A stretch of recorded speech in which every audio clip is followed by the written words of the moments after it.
시청자 여러분 안녕하세요. 마켓 쇼쇼쇼 금요일 제작에 인사드리고 있습니다. 자, 오늘 국내 양지수는요 보합권을 나타내고 있는 게 확인되고 있습니다. 간밤 뉴욕 증시에서도 도널드 트럼프 대통령이 중국과 일본에 관한 관세 협상에 진전이 있었다라는 발언을 직접 했음에도 불구하고요 시장이 크게 반응하진 않았습니다. 이제 시장에서는요 관세 리스크에 관한 피로감을 느껴가는 것 같습니다. 하지만 그럼에도 불구하고 오늘 우리 시장에서는요 일부 테마주들은 또 상승이 나와주고요. 맥커리 보고서를 통해서 앞으로의 원전 산업은 국내가 장악할 수 있다라는 그런 이야기가 흘러나왔죠. 오늘 원전 관련주들도 시장의 상승을 나타내고 있습니다. 시장에 관한 종목 선별도 중요할 것 같고요. 전략도 꼼꼼하게 챙겨보시면 좋겠는데요. 오늘 금요일 시장 저희와 함께 마무리해보시면서 다음 주 시장 전략도 함께 해보시면 좋겠습니다. 오늘 첫 번째 코너부터 소개해드릴게요. 오늘 뉴지스 코너는요. 다올투자증권의 이성욱 부장님께서요. 시장을 보는 색다른 시각들 여러분들과 함께해드릴 예정입니다. 또 저희 방송 유튜브 통해서도 시청하실 수가 있죠. 많은 참여 부탁드리도록 할게요. 저희 방송에서 제공해드리는 정보는 투자 판단에 대한 조언일 뿐입니다. 가치 판단과 상승 하락을 보장하고 있진 않다는 점 다시 한번 유의 부탁드리겠습니다. 자, 그럼 마감 시간까지 저희와 함께 꼼꼼한 전략들 챙겨보시죠. 마켓 쇼쇼쇼 출발합니다.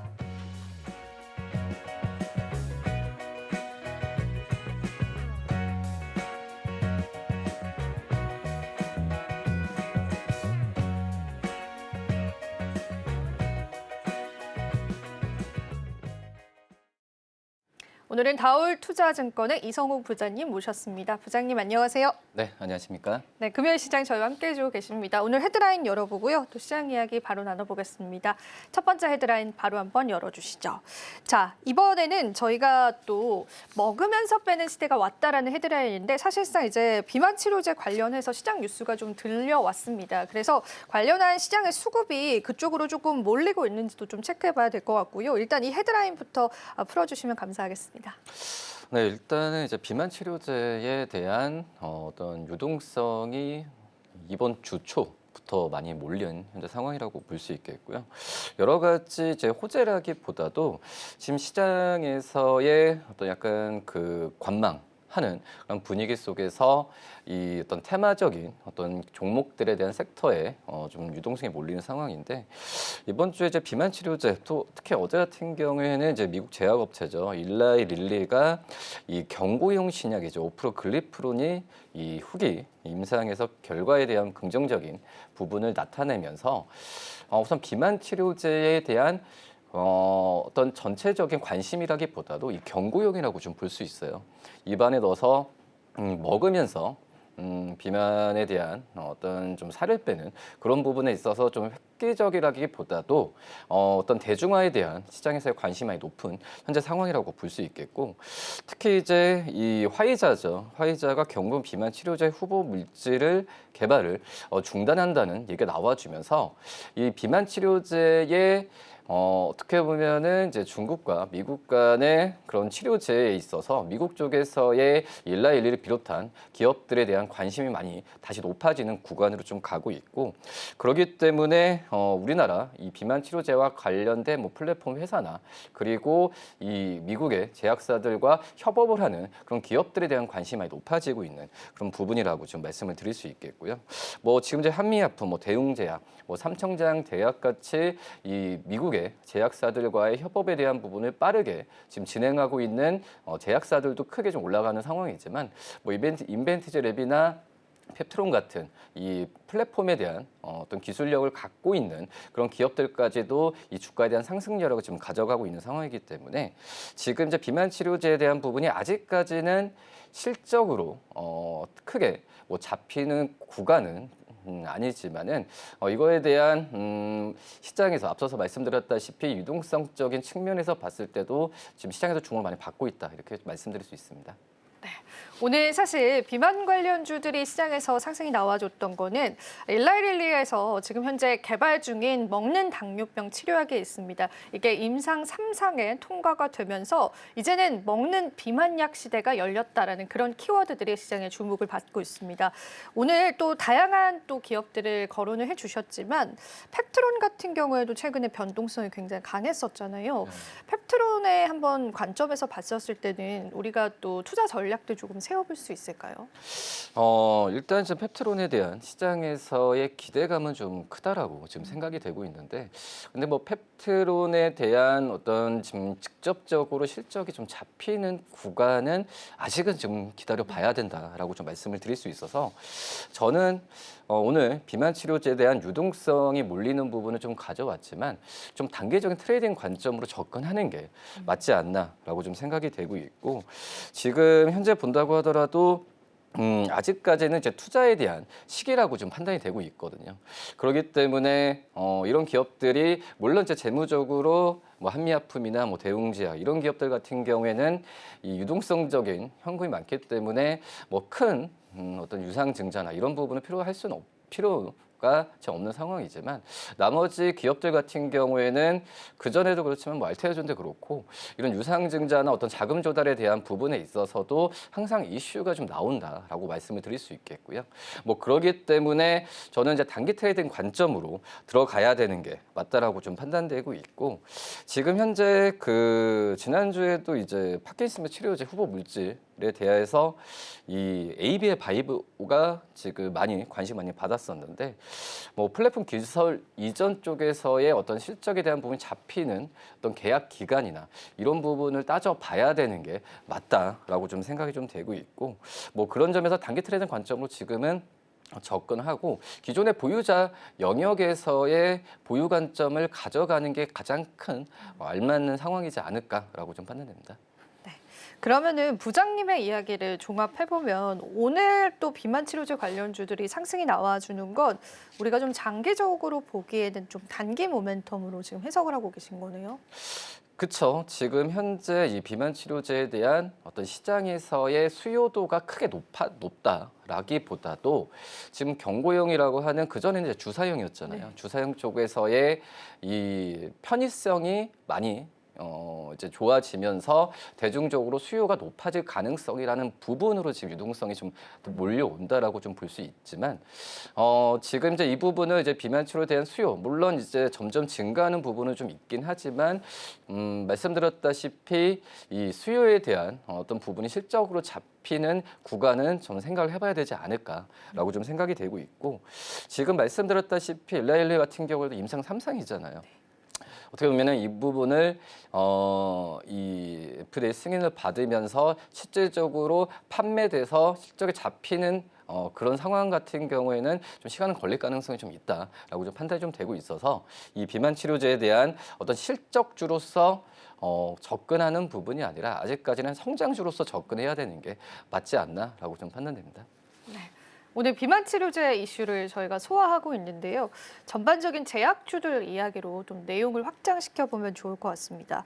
제약 바이오주들이 사실 이제 제가 최근에 시장에서 느끼기에는 뭔가 호재와 악재가 좀 공존하는 느낌이 들어서 저는 이제 그게 전략을 잡기가 조금 더 어려운 것 같아요. 부장님 보실 때는 어떠세요? 지금 이제 뭐 제약, 뭐 바이오 기업들 같은 경우에도 이제 섹터가 굉장히 많이 예. 세분화되고 있는 그런 상황인데, 지금 이제 뭐 셀트리온이나 삼성바이오로직스가 대표적인 선두 주자라고 좀 볼 수 있어요. 근데 하지만 이 셀트리온의 1분기 실적에 대한 전망치가, 특히 이제 미국 쪽에서의 전망치가 좀 낮아지면서 전체적으로 약간 좀 침울한 분위기가 되고 있고, 그리고 이제 이 부분이 주가가 많이 떨어지게 된다고 한다면 미국의 어떤 관세에서 아예 자유롭다고 할 수는 없지만은 그나마 리스크적인 측면에서 많이 경감되고 있는 섹터가 바로 이제 제약바이오 업종이라고 좀 볼 수 있거든요. 뭐 그러기 때문에 지금 제약바이오 업종은 지금 다른 섹터들 대비해서는 저는 주가가 좀 떨어졌을 때는 포트에 담아두는 전략도 괜찮다라고 볼 수 있지만, 저는 비만 치료제 이쪽에 관련된 기업들보다는 오히려 좀 실적이 잡히는 뭐 바이오 시밀러 기업들, 특히 이제 뭐 삼성바이오로직스도 그렇고 셀트리온, 또 유한양행 이런 좀 그 큰 빅파마 기업들의 주가가 좀 떨어졌을 때 매수 관점을 가져가는 게 맞지 않을까라고 좀 생각이 되고 있어서 제약 바이오 업종 쪽도 테마 쪽과 어떤 실적 그 섹터로서 좀 나눠서 접근하는 게 맞다라고 좀 판단됩니다. 이렇게 말씀해 주셨던 또 히스토리가 있는 게 어제였었죠. 트럼프 대통령이 헬스케어 행정명령 서명을 하면서 약간 FDA 쪽에 관한 허들을 조금 더 낮췄던 그런 이야기가 들려오기도 했잖아요. 그러면서 이제 시밀러 쪽이 조금 이제 부각을 받는 것 같은데, 근데 어제 시장을 보니까 삼성 바이오로직스는 좀 많이 올라도 셀트리온은 또 그렇지는 않더라고요. 그렇죠. 그래서 혹시 셀트리온은 추가적인 악재가 또 있는 걸까요? 추가적인 악재는 없는 것 같아요. 이제 1분기 쪽에서의 실적에 대한 부분이 좀 실적에 대한 추정치 낮아지면 목표 주가도 증권사들이 좀 내리는 그런 경향이 좀 있는 상황인데 지금 이제 미국 쪽에서의 뭐 약값 인하나 이런 부분은 미국뿐만 아니라 그 전에도 유럽도 그렇고 뭐 중남미 국가에서도 이제 이 승인 어떤 좀 제약 회사들이 해외에서 좀 들어오는 부분에 있어서 허들을 많이 낮추고 있는 그런 부분을 좀 트렌드라고 지금 생각이 좀 되고 있어서 오히려 지금 약값 인하비나 뭐 이런 부분을 본다고 한다면 뭐 셀트리온이나 앞서서 말씀드렸지 삼성바이오에피스 같은 이 삼성바이오로직스 이런 기업들이 좀 관심을 더욱더 받을 위치다라고 좀 생각이 좀 되고 있고요. 특히 이제 이 셀트리온 같은 경우에도 지금 4개의 바이오 시밀러 또 그리고 7개 좀 파이프라인까지도 지금 계속해서 좀 공개를 하고 있는 상황이거든요. 뭐 그러기 때문에 포트폴리오에 대한 부분은 역시 뭐 셀트리온 쪽은 아직까지도 우수한 축에 속해 있고 그리고 지금 현재 이 기업들 같은 경우가 중요한 게 이 뭐 관세를 얘기하지만은 미국 쪽에서의 공장이나 이런 부분에 있어서도 좀 활발하게 어떤 다른 제약 바이오 기업들 대비해서는 진출을 먼저 하고 있는 상황이거든요. 뭐 그러기 때문에 저는 오히려 이 섹터 안에서 이 셀트리온, 삼성바이오로직스 물론 이제 두 기업에 대한 수급적인 측면은 좀 현재는 좀 틀리겠지만 이 기업들에 대한 주가 좀 조정을 받았을 때는 매수 관점을 들어가는 게 맞다라고 좀 생각이 되고 있고요. 뭐 그러기 때문에 특히 이제 미국 쪽에서만 좀 얘기를 하고 있지만 결국 이제 셀트리온은 지금 유럽 쪽에서 더 바이오시밀러 품목 허가를 많이 받고 있거든요. 그렇기 때문에 미국만 생각하는 게 아니라 미국 쪽에서의 실적에 대한 우려감으로 1분기 실적을 조정받지만 유럽 쪽에서의 이 기대감도 지금은 아직까지 주가에 덜 반영되고 있다라고 생각이 되고 있어서 셀트리온 자체에 대한 매수 관점은 저는 접근해도 크게 무리가 없지 않나라고 생각됩니다. 저희가 사실 비만 치료제 이야기로 시작을 했지만 결과적으로 제약 바이오주 공략을 할 때는 지금 시밀러 쪽으로 공략을 하시는 게 여러분들이 좀 좋은 선택지인 것 같습니다. 참고를 해보시면 좋겠고요. 셀트리온 또 짚어주신 만큼요. 여러분도 관심 있게 한번 바라보시면 좋겠어요. 자, 그러면은 두 번째 뉴스 브리핑 바로 살펴보도록 하겠습니다. 뉴지스 오늘 두 번째 뉴스입니다. 자, 조기 대선 훈풍 이번엔 에너지 쪽으로 왔습니다. 자, 에너지 믹스 공약. 이게 어떻게 된 걸까요? 한번 또 팩트 체크부터 조금 해볼까요, 부장님? 일단은 약간 좀 정치 테마에 대한 부분이 좀 느낌이 많이 들긴 하는데 아무튼 대선이 이제 6월로 잡히면서 지금 현재 이 원전에 대한 관심이 다시 한번 좀 불거지는 시기인데 막 결론은 그거 같아요.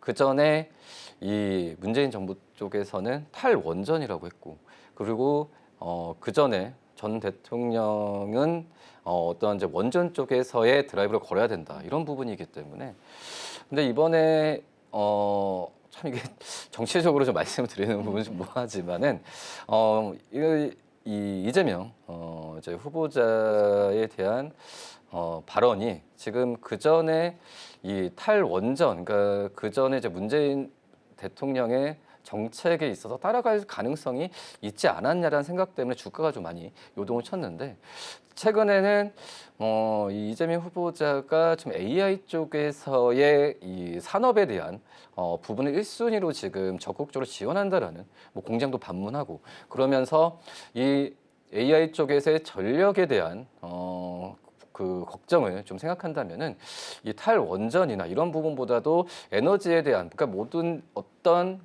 전력이 많이 나올 수 있는 이 시스템은 전부 다 갖춰야 된다라고 하는 게 좀 골자라고 좀 볼 수 있겠고요. 뭐 그러기 때문에 이제 원전주들에 대한 원전주들이 최근에 약간의 좀 그 거래량이나 시장에서 주목을 많이 받지 못했던 그런 상황에서 원전주들에 대한 관심이 다시 한번 높아지는 구간이지 않나라고 생각됩니다. 네.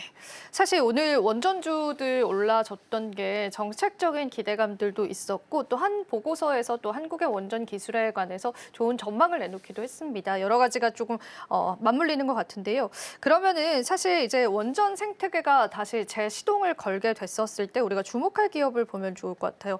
사실 저도 이번에 이제 탄핵 사건을 겪으면서 워낙 이제 전 정부에서 원전을 좀 밀었던 사업이다 보니까 이쪽은 또 피해야 되나 그런 생각을 좀 하기도 했었는데 지금 또 다른 판이 펼쳐지는 것 같습니다. 주목해봐야 될 기업들이 있을까요? 뭐 일단은 이 원전 쪽에서의 어떤 기기나 또 이제 뭐 기술력이 가장 큰 탑에 있는 기업들에 대한 관심을 일단 가져야 되지 않을까라고 좀 생각이 되고 있고요. 뭐 지금 현재 본다고 하더라도 뭐 두산 에너빌리티 그리고 뭐 BHI, 뭐 우진엔텍 이런 기업들 같은 경우에는 뭐 우리나라 안에서의 그런 그 각 섹터마다의 독보적인 기술력과 제품에 대한 지위를 지금 많이 갖고 있는 현재 상황이거든요. 뭐 그런 점을 본다고 한다면 대표적인 기업들에 대한 관심을 일차적으로 가져야 되지 않을까라고 좀 생각이 되고 있고, 그리고 이제 중요한 부분 이제 우진엔텍이 굉장히 상장한 이후에 관심 많이 받았었다가 이런 그 여러 정체적인 상황에 대한 원전에 대한 시장에서 시각이 바뀌면서 주가에 좀 관심 많이 못 받았던 상황이었거든요. 뭐 그러기 때문에 이 우진혜택 같은 경우는 이 계측, 제어 장비, 뭐 실적 이쪽에서의 시장에서의 그 어떤 용역적인 부분에 있어서는 독보적인 위치를 좀 갖고 있는 게 바로 이제 우진엔텍이라고 좀 볼 수 있어서 저는 이제 우진엔텍에 대한 관심을 좀 꾸준하게 좀 가져야 되고, 그리고 중요한 부분이 이제 그 원전이 짓는 것뿐만 아니라 해체에 대한 노후화에 대한 이 원자력 발전소의 해체에 대한 기술력도 지금은 많이 필요로 하는 그런 상황이라고 좀 볼 수 있거든요. 이거는 우리나라뿐만이 아니라 유럽도 그렇고 마찬가지라고 좀 볼 수 있어서 이쪽에서의 이 우진엔텍에 대한 기술력이나 여러 가지 면에서 본다고 한다면 우진엔텍을 좀 관심 있게 가져야 되지 않을까라고 좀 생각이 되고 있고, 그리고 이제 뭐 SMR 얘기가 지금 굉장히 많이 나와주고 있어요. 네. 뭐 그렇기 때문에 이 원자로에 대한 수출 부분 쪽에서의 시장에서 특히 이제 미국 쪽에서의 관심에 대한 수주나 이런 부분이 높거든요. 뭐 그렇기 때문에 뭐 두산 에너빌리티나 이런 기업들에 대한 관심은 좀 꾸준하게 좀 가져야 된다라고 좀 판단되고 있습니다. 그러니까 우리가 또 바라봐야 될 기업들은 확실히 바라보면서 시장에서의 유동성들을 좀 체크해 보면 좋을 것 같습니다. 사실 이제 원전주들 같은 경우에는 많은 투자자분들께서도 좀 우려를 많이 하셨을 텐데 지금 또 시장 상황 살펴보니까 다시금 시장의 주인공이 될 가능성은 충분히 있어 보입니다. 그래서 전략들 잡아보시면 좋을 것 같은데요. 그럼 이야기를 부장님 조금만 더 확장시켜서 그 신재생 쪽 에너지도 살짝 이야기를 좀 나눠봐도 될까요? 어제 또 관련해서 미국 관세가 면제된다라고 그런 이야기 때문에 태양광 쪽도 상승을 했잖아요. 여기 섹터도 계속 봐도 괜찮을까요? 글쎄요, 저는 이제 태양광 쪽에 대한 부분에 있어서 어떻게 보면은 이제 트럼프 대통령이 그 전에 이제 공약 쪽에서의 뭐 얘기가 좀 나왔었던 그런 상황이었는데, 근데 이 공약에 대한 부분에서 신재생 쪽에서의 트럼프 대통령의 원래 시각은 좀 안 좋았었잖아요. 네, 맞습니다. 네, 그렇기 때문에 이 관세에 대한 부분을 뭐 면제나 이런 부분을 하기에는 또 어떻게 좀 말이 또 바뀔 가능성이 또 있다라고 좀 생각이 되고 있어서 지금 제 태양광 쪽에서의 뭐 관심은 가질 수는 있겠지만은 오히려 지금 원자력 쪽이나 오히려 지금은 그 풍력 쪽에서 관심을 더 가져야 되는 게 맞지 않을까라고 좀 생각이 되고 있고, 그리고 이제 이 태양광 발전이나 뭐 풍력 발전 뭐 이쪽 기업들 같은 경우가 이 어떻게 보면 그냥 일반적인 프로젝트가 아니잖아요. 몇 년, 또 이제 최대 5, 6년까지 가져가야 될 프로젝트인데, 그래서 이런 기업들에 대한 우리나라 뭐 현대건설이나 그렇지만은 지금 그 대부분의 이 기업들이 은행에 이제 돈을 빌려서 거의 이제 그 플랜트나 이쪽에 지었을 때 이 짓는 건설 비용의 80%는 이 은행에서 빌려서 하거든요. 그렇기 때문에 지금 금리가 그 전에 코로나 때 상승하고 또 코로나로 인해서 발전이 많이 중단이 됐던 상황인데 뭐 이런 부분이 좀 바뀐다고 거시적인 환경이 좀 바뀌어주면서 신재생에너지에 대한 투자가 활발히 될 가능성은 분명히 좀 있다라고 좀 생각이 되고 있습니다. 뭐 하지만은 여러 좀 주가가 좀 많이 떨어진 상태에서 포트폴리오를 당장 늘린다는 것보다도 그거에 대한 어떤 정부 정책 또 이제 금리적인 방향 부분을 좀 예측을 해야 된다라고 좀 생각이 되고 있고요. 당장은 어떤 이제 그 풍력 태양광 쪽, 그러니까 미국 쪽에서의 전력에 대한 수요 부분으로 접근하는 것보다도 오히려 지금 실질적으로 LNG 쪽, 뭐 친환경 이쪽에서의 이 트럼프 대통령이 더욱더 투자를 많이 할 가능성이 있다고 판단되고 있거든요. 그렇기 때문에 뭐 태양광 풍력에 대한 관심을 그 매수 관점을 하는 것보다도 이 조선 또 친환경성과 관련된 그런 기업들에 대한 좀 관심을 더 가져가는 게 맞다라고 좀 생각됩니다. 예, 좋습니다. 저희가 내용 조금 더 확장시켜 봐서요. 에너지 전반에 관해서 한번 다뤄봤습니다. 참고해 보시고요. 자, 오늘 마지막 헤드라인 열어보도록 할게요. 오늘 세 번째 헤드라인 열어주시죠. 자, 오늘 또 금리 이야기를 해봐야 될 것 같은데 최근에 M7보다 매력적인 투자처다. 이런 이야기가 좀 나오고 있습니다. 아, 금이요. 3,350달러까지 도달할 것이라고는 생각을 못했는데 부장님은 또 이 사태를 어떻게 보실까요? 일단은 이제 미국 쪽도 지금 그 어떤 경제 상황이 굉장히 어수선하잖아요. 네. 그래서 항상 이제 어수선할 때마다 이 금이나 이런 안전자산 쪽으로의 좀 몰렸었는데 지금은 이 지금 가장 중요한 게 지금 달러 같아요. 달러 가치가 좀 떨어지고 너무 떨어지죠. 네. 네. 금도 어떻게 보면 달러 쪽에서의 어떤 기준으로 통화를 하고 있기 때문에 이 지금 현재는 그 전에 이 달러 환율이 떨어졌을 때의 이 금값이 오르는 경향은 좀 있지만 지금은 굉장히 좀 심한 게 지금 금 쪽으로의 이 매수 관점이 좀 심하게 좀 가고 있는 그런 상황이라고 볼 수 있겠고요.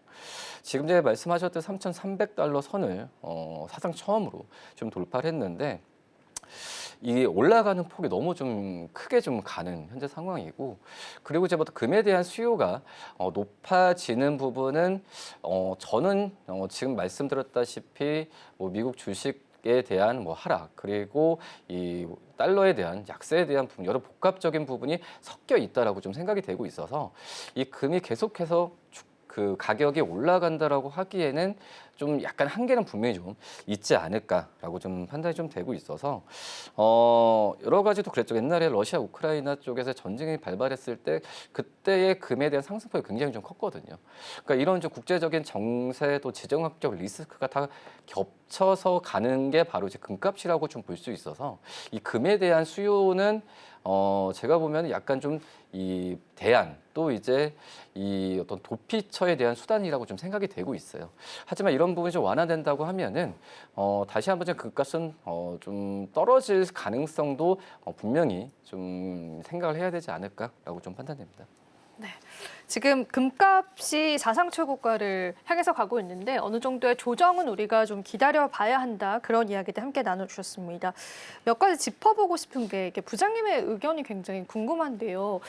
달러도 떨어지고 그렇다고 해서 이제 미 국채 수익률이 안정화를 찾는 것도 아니고 근데 이제 금만 오르고 있는 상황이에요. 이런 현상들이 웃으시죠? 이제 저도 이제 웃음이 나오는데 왜 일어나는 걸까요?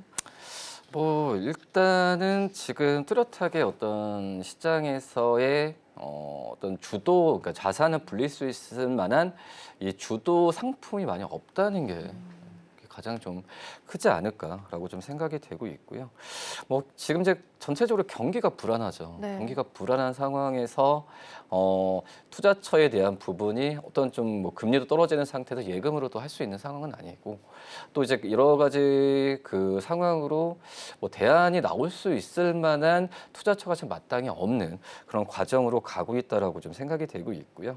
또 이제 일반적인 좀 그 자산 가치가 안정화되는 게 아니라 좀 변동성이 좀 심한 것 같아요. 자산 가치가 떨어지거나 올라가는 뭐 그런 부분은 언제 나올 수 있겠지만 그 변동폭이 큰 상황에서 이 금이나 이쪽으로의 좀 도피적인 수단으로 좀 되지 않을까라고 좀 생각이 되고 있고, 그리고 이제 뭐 달러에 대한 부분이 약세가 되면서 전체적으로 이제 분산, 그러니까 우리나라도 원화 가치에 대한 부분에 있어서도 다시 한번 좀 수요가 좀 올라가는 그런 예. 상황이거든요.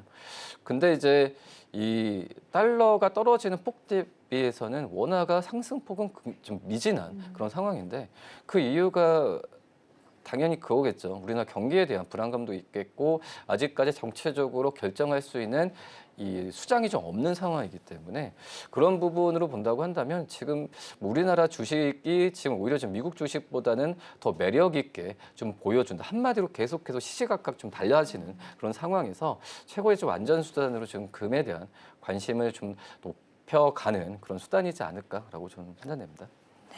한 가지 더 여쭤보고 싶은 거는 근데 이제 사실 옛날에는 금 관련주도 오르고 그랬었잖아요. 네. 근데 이번엔 또 그렇지도 않더라고요. 그런 현상은 왜 나오는 걸까요? 그래서 이제 뭐 금 관련주라고 했을 때에 이 뭐 위험자산 주식과 관련된 기업들의 뭐 실적이 바로 이제 잡힌다라고 볼 수는 없는 거예요. 그 전에도 저도 이제 금 가격이 올랐을 때 뭐 고려아연이나 뭐 이런 금 관련주들에 대한 주가 상승세를 좀 보여주었지만, 금 가격이 올라갔을 때 바로 이제 기업들의 실적에 연결되는 기업들은 극히 좀 그 제한적인 그런 상황이라고 볼 수 있겠고요. 오히려 지금 뭐 히토류나 이런 광물 쪽에서의 이 가격이 좀 올라갔을 때 실적과 연동되는 기업들은 많지만, 금 가격이 올라갔을 때 어떤 주가에 바로 연결되는 기업들은 제한적이고, 오히려 그냥 ETF나 뭐 이런 이 추종하는 이런 상품에 대한 부분이 오히려 좀 주가가 좀 올라가지, 관련된 기업들은 크게 좀 영향은 좀 제한적으로 간다라고 생각이 됩니다. 네. 그만큼 위험자산 쪽에 관한 선호가 안전자산보다는 좀 확실히 현저히 줄어들었다라는 걸 좀 확인해 볼 수 있는 시점인 것 같습니다. 자, 그러면 이제 금값 같은 경우에는 부장님이 보실 때는 너무 높다. 그래서 이제 조정이 나올 가능성이 크다. 일단은 이렇게 보시는 거죠, 부장님? 저는 약간의 좀 그런 부분이 있겠고, 지금 이제 관세에 대한 부분이 분명히 좀 영향을 가고 있는 상황이고요.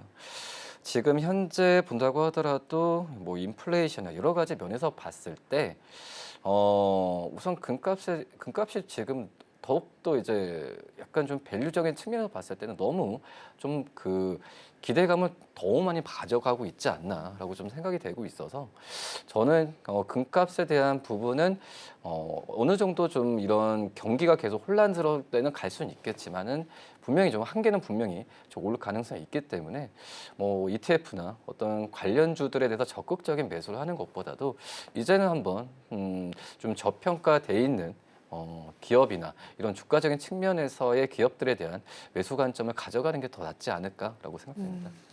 제가 안 그래도 또 위험자산 투자 전략을 여쭤보려고 했는데 오히려 지금 이제 금값이 사상 최고가를 찍었을 때 우리가 또 위험자산, 또 유동성 자산 쪽에 관한 투자 전략을 가져가 보면 좋겠다라고 좀 해석해 볼 수 있을 것 같아요.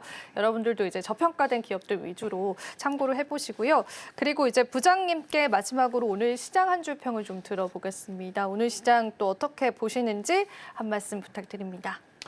뭐 일단은 좀 주가가 좀 상승 여력은 좀 계속 가져가는데, 확실히 이제 밸류적인 측면에서는 미국 주식보다는 우리나라 지금 기업들에 대한 어떤 그 저가, 그러니까 저평가에 대한 의견은 좀 더 많다라고 좀 생각이 되고 있어서, 우선 그 미국과 중국의 어떤 관세 정쟁이나 무역에 대한 부분에 있어서 지금은 우리나라보다도 미국의 어떤 빅테크 기업들 위주로 해서 주가에 대한 하락폭이 더 클 가능성이 크거든요. 뭐 그런 점을 본다고 한다면 우리나라 시장에 대한 낙폭은 정말 제한적으로 갈 확률이 높다라고 좀 생각이 되고 있고, 그리고 이제 이 관세에 대한 뭐 우려는 지금 거의 좀 꼭지에 와 있지 않았나.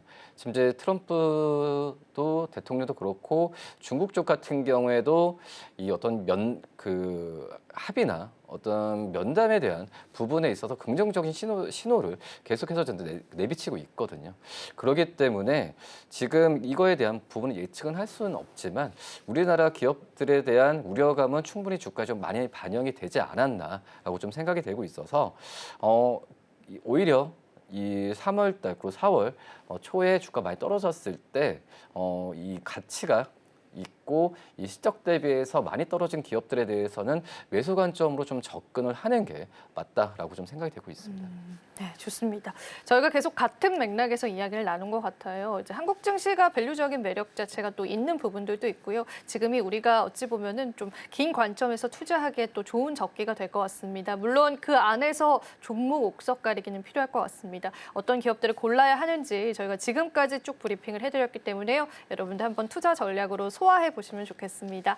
오늘 부장님과 다양한 시장 이야기 나눠봤습니다. 부장님 오늘도 도움 말씀 고맙습니다. 감사합니다.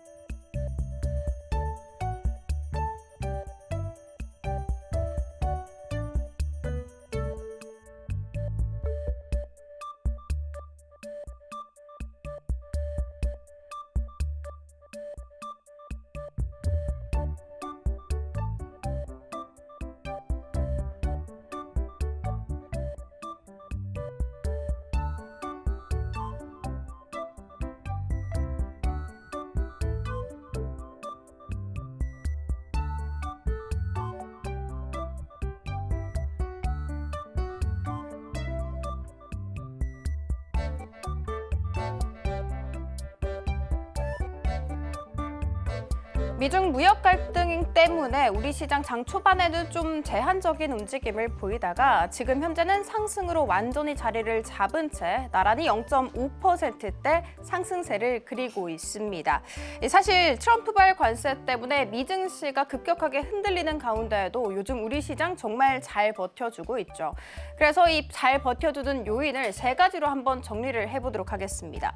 먼저 첫 번째는요, 상대적으로 PER이 굉장히 낮다는 부분, 그리고 두 번째는 조기 대선 국면이라는 부분, 그리고 마지막 세 번째는 추경으로 인해서 내수 부양 기대감이 모이는 부분, 이렇게 세 가지 때문입니다. 이번 주 내내 민주당의 행보에 인해서 사실 우리 시장이 굉장히 민감하게 움직였는데 역시나 오늘도 그렇습니다. 민주당 행보로 인해서 오늘 콘텐츠 관련 종목들 혹은 퓨리오사 AI 관련 종목들 그리고 세종시 이전 관련 종목들이 급등세 보이고 있습니다. 이런 우리 시장에서 오늘 준비한 특징주 세 가지 살펴보도록 하겠습니다. 자, 먼저 첫 번째로 준비한 종목은 한화 에어로스페이스입니다. 오늘 이 종목이요, 장중한 때 4%대까지 오르면서 최고가를 경신을 했고 동시에 시가총액 5위 자리까지 올라서기도 했습니다. 현대차를 제치고요. 어떤 이슈가 있었을까 한번 살펴보도록 할게요. 금감원 측에서 한화 에어로스페이스의 유상증자 증권 신고서에 재차 정정을 요구를 했습니다. 이번이 두 번째죠. 이로 인해서 23일로 예정됐었던 증권 신고서 효력 발생일은 연기가 됐고요. 증자 일장 변경도 불가피해졌습니다. 한화 에어로스페이스는 지난번에 3조 6천억 원 규모의 유상증자를 발표를 한 다음에 굉장히 많이 논란이 일었기 때문에 2조 3천억 원까지 이렇게 줄여서 유상증자 규모를 발표를 다시 했었죠. 그리고 나머지 1조 3천억 원에 관련해서는 제3자 배정 방식을 통해서 조달하겠다고 밝혔습니다. 그럼에도 불구하고 금감원은 또 반려를 한 것이죠. 금감원에서는 그 반려 이유를 이렇게 이야기했습니다. 한화오션 지분 매매와 관련해서 의사결정 과정에 기재가 좀 미흡했다. 그리고 두 번째는 자금 사용 목적과 관련해서 사용 계획 누락이 된 지점이 있다라면서요. 이 피드백을 받아들고 한화 에어로스페이스는 또 정정 신고서를 다시 제출을 해야 합니다. 그런데 새롭게 제출하는 이 정정 신고서마저도 심사를 통과하지 못하게 된다면 업계에서는 유상증자 자체가 중단될 수 있다고 분석하고 있습니다. 자, 일단 증권가에서는 긍정적으로 보고 있습니다. 일단 숫자가 좋을 것으로 봐요. 1분기 매출은 5조 2천억 원, 영업이익도 5,100억 원가량을 기록을 할 것이다 라고 이야기를 하면서 교보증권에서는 목표 주가를 80만 원에서 무려 100만 원까지 대폭 상향 조정을 했습니다.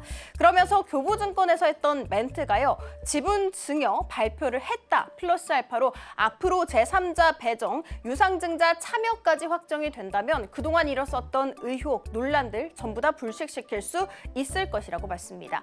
자, 그리고 해외 방산 거점과 미국 조선소 추가 거점도 확보 시도할 예정이기 때문에 방산과 조선업에 있어서 사업 영역 확대가 기대된다라고 이야기했다는 부분 체크해드리면서 다음으로 들어가 보도록 하겠습니다. 현대글로비스입니다. 긍정의 리포트가 나왔어요. 일단 올해 매출 30조 5천억 원으로 전년 대비해서 7% 증가, 영업이익도 1조 9천억 원으로 전년 대비해서 10% 증가할 것이라고 했습니다. 1분기만 따로 떼어놓고 보자면 1분기 매출액은 7조 가량으로 전년 동기 대비해서 11%, 영업이익도 전년 동기 대비해서 33% 증가세를 보일 것이기 때문에 이 모두 다 시장 예상치를 상회할 것이라고 얘기했습니다. 사업 부문별로 떼어놓고 보면 물류 같은 경우에는 전년 동기 대비 17% 증가할 것이라고 예상되고 있습니다. 해외 법인 매출 성장이 숫자를 잘 견인했을 것이라고 코멘트했고요. 해운업에 있어서도 57% 증가세를 보일 것이라고 예상되고 있습니다. 재계약에 따른 운임 인상 효과도 있었는 데다가 미국발 관세 혼란으로 인해서 선제적 재고 확보 등의 물량도 늘어났기 때문이라고 보고 있습니다. 자, 그리고 유통 쪽에 있어서도 전년 동기 대비해서 39% 영업이익이 더 늘어날 것이라고 봤습니다. 고환율과 출하 물량이 높아지면서 높은 수익성이 계속해서 유지될 것이라고 했습니다. 증권가에서는 계약 운임 인상과 강달러 수혜에 더 주목을 해야 한다라면서 물류 특성상 이익이 꾸준하다는 장점도 있다고 코멘트했습니다.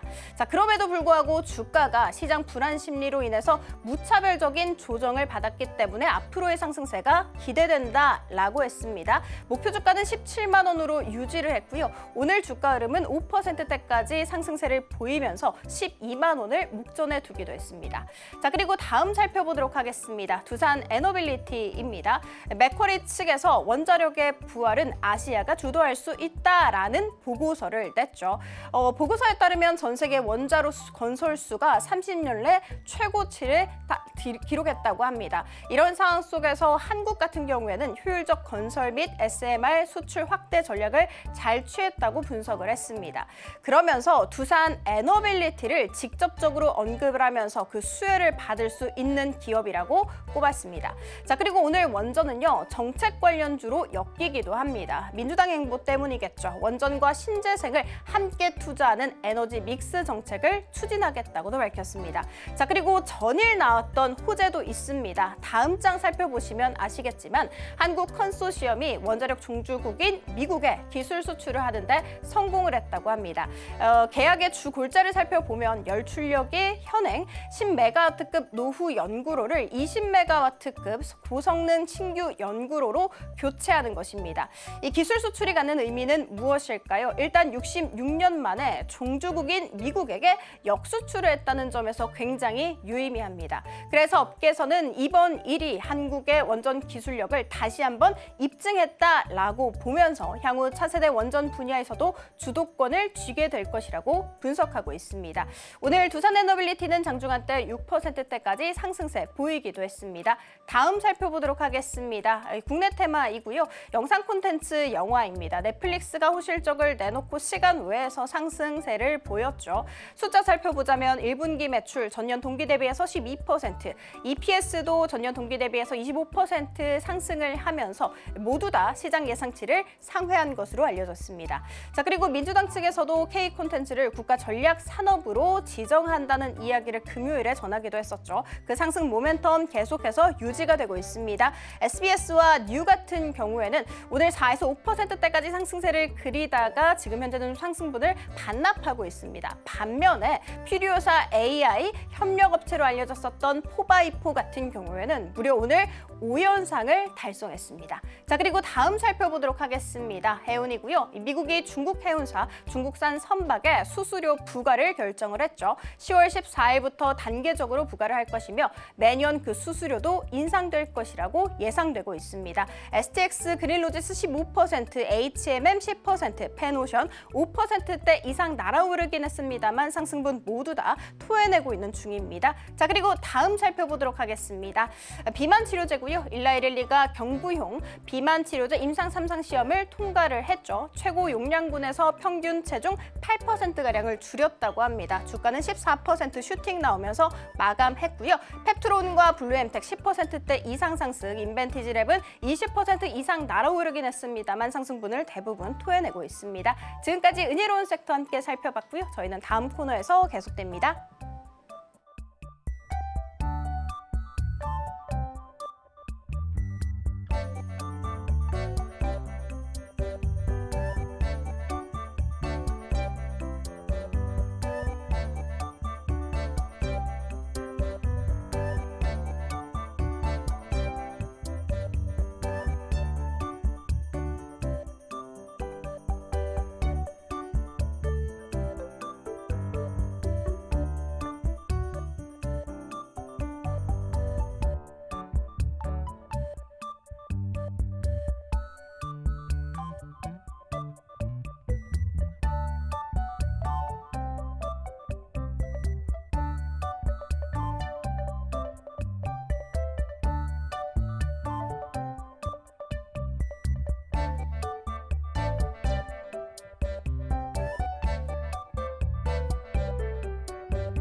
마켓 쇼쇼쇼 이정의 넥스트 마켓으로 인사드립니다. 자, 금요일 시장입니다. 마감 시장 향해 가고 있는데요. 오늘 우리 증시 잘 정리하시면서 다음 주 시장 챙겨보셔야겠죠. 오늘도 저희가 다음 주에 도래할 수 있는 중요한 이벤트들 체크를 했고요. 그에 따른 시장의 모멘텀들 여러분들에게 나눠드리도록 하겠습니다. 주목해보시면 좋겠습니다. 다음 주 일정부터 한번 살펴보도록 하겠습니다. 다음 주 같은 경우에는 월요일, 화요일 모두 다 일정들이 굉장히 중요하게 포진되어 있습니다. 일단은 지표 발표가 하나둘 나고 있는데요. 지표 발표는 계속 시장에서 체크를 해봐야겠지만 중국의 대출 우대 금리가 발표가 됩니다. 실질적으로 이 우대 금리 같은 경우에는 대출 금리 자체가 실질 금리다라는 인식이 있기 때문에 추가적인 중국의 경기 부양책 여부도 우리가 확인해 볼 수 있어서요. 최근에 중국 관련주들 바라보셨던 분들께서는 중요한 지표가 될 것 같습니다. 자, 그리고 4월 22일 화요일입니다. 화요일 같은 경우에는 테슬라의 실적 발표가 있을 예정인데요. 월가에서는 이번 실적 발표는 굉장히 좋지 않게 예상하고 있습니다. 유럽과 중국 쪽의 판매 부진 때문에 테슬라 실적이 좋지 않게 나올 것으로 보고 있는데 이러한 기정사실화가 현실화되게 된다면 국내 2차 전지, 자동차 관련주들의 낙폭이 있을 수 있다는 시나리오 한번 그려볼 수 있겠죠. 참고해 보시면 좋겠습니다. 자, 그리고 다음 주에 굉장히 중요한 일정이 있죠. 최상목 경제부총리가 G20에 참석합니다. 워싱턴으로 가서 본격적인 관세 협상을 이뤄낼 것으로 예상이 되어 있는데요. 자, 오늘 넥스트마켓에서는 다음 주에 있을 아주 중요한 일정입니다. 미국과 한국의 관세 협상에 관한 시나리오들 짚어보면서요. 시장의 모멘텀들 챙겨가 보도록 하겠습니다. 드디어 한미 상호 관세 협상이 다음 주 화요일부터 이루어질 예정입니다. 그 타임라인과 키워드들 체크를 해볼 텐데요. 일단은 베센트 재무장관이 한국의 경제부총리인 최상목 부총리를 초청했습니다. 그러니까 G20에 관한 정상회의가 끝나고 나서 나와 독단적으로 다시금 협상에 돌입하자라는 이야기가 로이터 통신 통해서 흘러져 나왔습니다. 자, 그러면은 이러한 일정 속에서 우리는 어떤 키워드들을 찾아볼 수 있을지 체크를 해볼 텐데요. 일단 앞서 말씀드린 것처럼 4월 22일부터 23일 워싱턴에서 재무장관 회의가 열릴 예정이고요. 동시간에 베센트 재무장관과 함께 개별적인 회담이 예정되어 있습니다. 그리고 그 일전이었습니다. 4월 9일 미국 같은 경우에는 우방 5개국에게는 90일간 관세를 유예하면서 협상을 열어놓겠다라고 발언을 하기도 했었죠. 자, 그럼 여기서 중요한 거는 한국이 가지고 있는 카드는 무엇일까요? 그 카드가 잘 협상에 사용이 된다면 국내 증시 역시도 긍정적으로 바라볼 수 있겠는데요. 그 안에 있는 섹터들의 모멘텀들도 같이 체크해 보시면 좋겠습니다. 한국의 패키지딜 카드 3가지로 정리를 해봤습니다. 먼저 첫 번째는 무역수지 완화입니다. 제가 앞서서도 설명해 드린 것처럼요. 한국 같은 경우에는 미국을 상대로 무역에 관한 흑자를 내고 있습니다. 그래서 이 폭을 조금 줄여야 되는데요. 그 방법 중에 하나는 미국의 LNG와 같은 에너지를 수입해 오거나 농산물에 관한 수입 확대에 관한 로드맵을 제시할 수가 있고요. 두 번째 같은 경우에는 얼마 전에 미국의 기업이죠. 벤처 글로벌에서 한국 기업에게 LNG 운반선 12척을 발주했습니다. 이와 같이 조선적인 협력을 통해서 우리는 그 카드를 내세울 수 있겠습니다. 마지막은 다들 아시는 것처럼 알래스카 LNG 프로젝트에 관해서 우리가 어느 정도의 카드를 내놓는다면 그에 따른 미국의 관세 협상이 일어날 수 있을 것이다라고 보셔도 좋을 것 같습니다. 자, 그러면은 우리가 가지고 있는 카드 세 가지 중에서 이 두 가지 카드를 우리 주식 투자와 함께 엮어서 생각을 해볼까요? 먼저 첫 번째 카드입니다.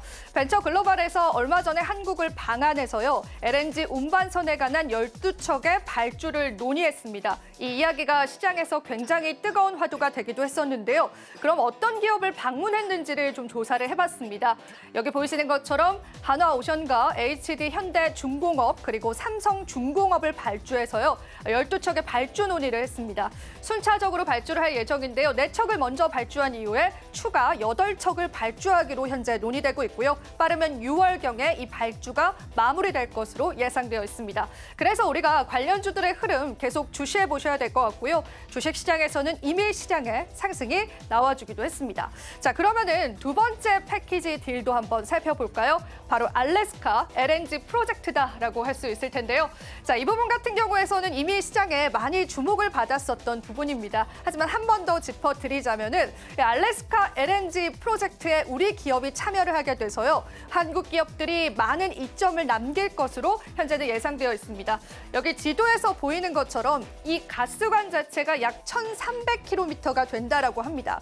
미국의 의도는 이렇습니다. 알래스카에 가스선을 개발을 해서 그동안 우회하면서 아시아 국가에 LNG를 수출했었는데 이제는 조금 더 그 기간과 거리를 단축시켜서 LNG를 수출하겠다라는 걸 확인을 해볼 수가 있습니다. 사업비 자체가 어마어마하죠. 440억 달러가 현재 예상이 되고 있는 상황이고요. 이러한 협상 카드에 사용이 되게 된다면 국내 기업들의 매출적인 호재도 우리가 예상할 수 있다라는 이야기 나오고 있습니다. 그런데 이 알래스카 프로젝트에는 반전이 한 가지 있습니다. 바로 미국의 입장에서 왜 알래스카를 가스선으로 개발하려고 하는지를 살펴봐야 될 텐데요. 그 이면에는 이런 이야기가 있습니다. 실질적으로 LNG에 관한 수출을 늘릴 것으로 예상되어 있기 때문에 국내 기업에서는 호재이면서도 악재가 될 수 있고요. 국내 입장에서는 미국산 LNG를 사들여야 하는 상황에 놓일 수도 있습니다. 관련한 자세한 내용은 나중에 한번 다뤄드리도록 하고요. 일단은 우리가 LNG 밸류체인 좀 체크해보면 좋겠죠. LNG 관련한 협상 테이블에 놓아진 이후에 다음 주에 관련한 소식이 전해질 것으로 보여지고 있는데요. 현재 관련한 기업들을 체크해보니까 한국가스공사와 포스코홀딩스 그리고 하이스틸과 넥스틸과 같은 기업들 벌써부터 시장에서 주목을 받고 있습니다.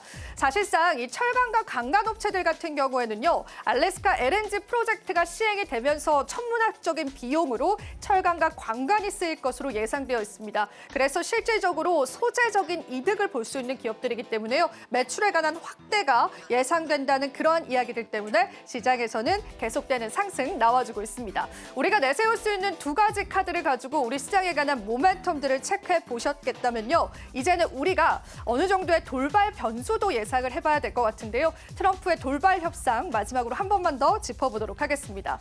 일단 트럼프 대통령은 일본과 협상을 이어나갔고요. 본인의 또 SNS를 통해서요. 일본 관세 협상에서 큰 진전이 있었다라고 이야기를 했습니다. 그런데 일본 측의 의견은 상당히 달랐습니다. 일본 같은 경우에는 트럼프의 협상 난입이다라고 이야기를 하면서 강하게 반발을 했고요. 지금 일본 측에서는 공식적으로 조금 더 논의를 해봐야 한다라는 입장을 내세우고 있습니다.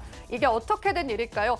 실제로 트럼프가 참석을 했습니다. 사실 참석하기로 되어 있지 않았는데 돌연 참석을 해서 국방비에 관한 논의를 했습니다. 일본 입장에서는 당황할 수밖에 없을 텐데요. 한국에게도 이러한 시나리오가 그대로 이어질 수 있을 것이다라는 가능성이 대두되고 있습니다. 과연 이러한 돌발 협상 속에서 국내 같은 경우에는 어떤 돌파구를 찾을 수 있을지 우리가 체크해봐야 될 것 같고요. 앞서서 제가 언급을 해드렸었던 우리의 협상 테이블에 올라올 수 있는 카드들의 모멘텀에 관해서는요. 종목들도 정리를 해놨기 때문에 여러분들께서 투자 포인트로 한번 가져가 보시면 좋겠습니다. 자, 이제 다음 주면요. 본격적으로 한국과 미국의 관세 협상이 일어납니다. 사실 지금까지의 동향을 보면 이 관세 협상은요. 외교가 아니라 마지막 비즈니스 전투다라고 표현해보고 싶습니다. 내일 과연 그리고 다음 주 시장에서 어떤 시나리오가 펼쳐질지 저희와 함께 실시간으로 대응해보시면 좋겠습니다. 자, 오늘도 이렇게 해서 저희와 함께 넥스트 마켓까지 살펴보셨고요. 오늘도 도움되셨을 시간이길 바라겠습니다. 저희 방송 제공해드리는 정보는 투자 판단에 대한 조언일 뿐입니다. 가치 판단 상승 하락 보장하고 있지 않다라는 점 유의 부탁드리겠습니다. 저희는 2부에서 오후장 전략 이어갈게요. 시청해주신 여러분 고맙습니다.